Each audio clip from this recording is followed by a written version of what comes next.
Hey, what's up, guys? It's Brando with Brando Sports World here, and today we are doing team number 48 of my top 50 college football teams of the 2023 football season. And today we have the Cincinnati Bearcats out of the now Big 12 Conference. So yeah, last year Cincinnati's record was 9-4. They had Luke Fickell as their head coach, and obviously it's going to be a little bit different because now they actually hired Scott Satterfield, the coach that was at Louisville prior. Now, when I had to look it up because I wasn't sure exactly who Scott Satterfield was, and I know the Satterfield name was kind of a prominent name in college football. But Scott Satterfield, I was a little bit unfamiliar with who it was, like I said, but I found out he was the old Appalachian State head coach. And I remember a few years back when he was still coaching for them and how successful they were. And they did have a pretty exciting offense. So that's one thing I had remembered about Scott. So anyways, he's a young coach. He's only 49 years old, and one of the things about him is that he's really well known for his explosive offenses and also how innovative they are too. So it's going to be interesting now that they're heading into the Big 12 for their very first time, and some of the other teams that are heading to the Big 12 as well. It's going to be an interesting dynamic to see how it all kind of plays out. They do have that quarterback that transferred in from Florida, and from another school too. I can't recall, but his name is Emory Jones, and he is a dynamic passer. Makes some mistakes from time to time, and I think that was one of the reasons he was kind of hindered at Florida. But he can make some plays, and he's got a heck of an arm, so that's something to kind of watch out for in this offense and what Scott's going to be installing into the Cincinnati offense. So one of the other things that I wanted to make note of was that this schedule is one of the top 10 easiest schedules of the entire country. I think some article I was reading on ESPN said it was like the number 7 easiest schedule. So, I mean, that definitely is going to help them out heading into the Big 12. I think they kind of dodged some of the bigger ones. A lot of their tougher games are going to be at home, and they also dodged the Texas Longhorns this year too. So that definitely helps them out. So we'll go ahead and get on into it. Cincinnati Bearcats for the 2023 season. Okay, so the first game is against Eastern Kentucky. I don't think much needs to be said here other than this should be a very easy first win for Scott and the gang. And I have you guys winning this game 35-10. Heading into week 2 is an away game at Pitt. Pitt can be kind of a tough team to go up against, especially early on in the season. And I don't know what to make much out of Pitt at this point in time.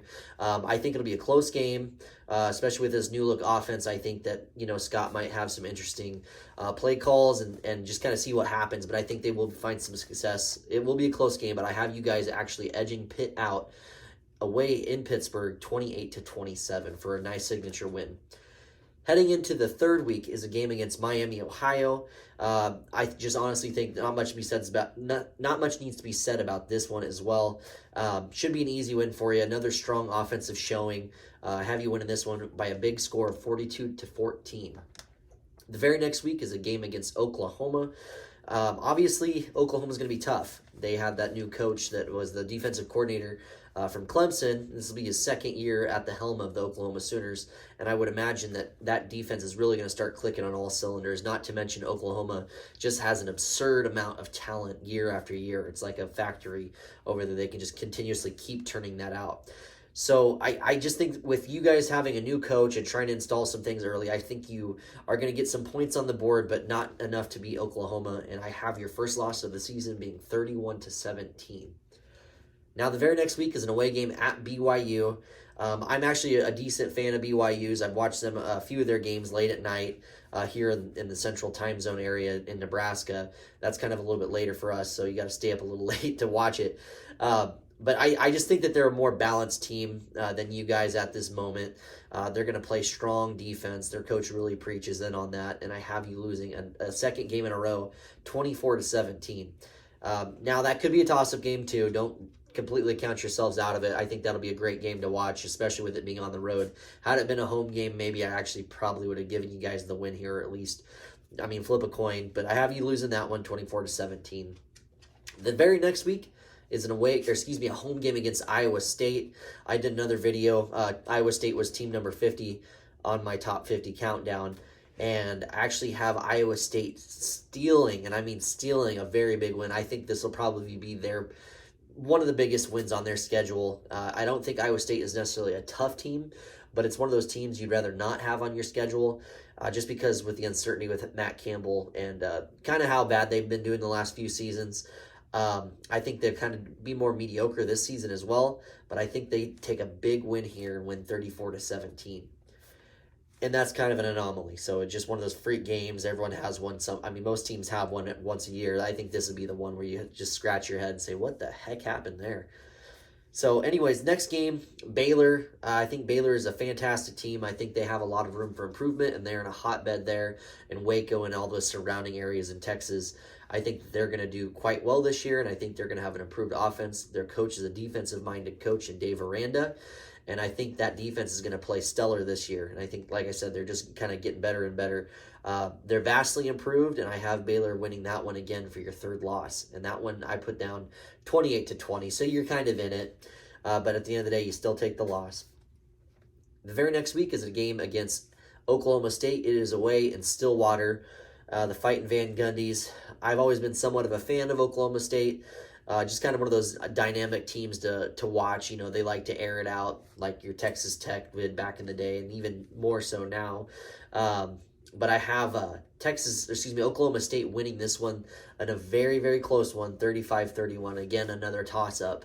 Anyone can win this game, but I unfortunately have Oklahoma State winning that game, and mostly due to it being an away game. And I also think that they, with Mike Gundy at the helm there, they have that experience. He knows what he wants to do with his system, and at this point in the year, you guys are still trying to figure some things out, and that's okay. So the very next week, we have another game against UCF.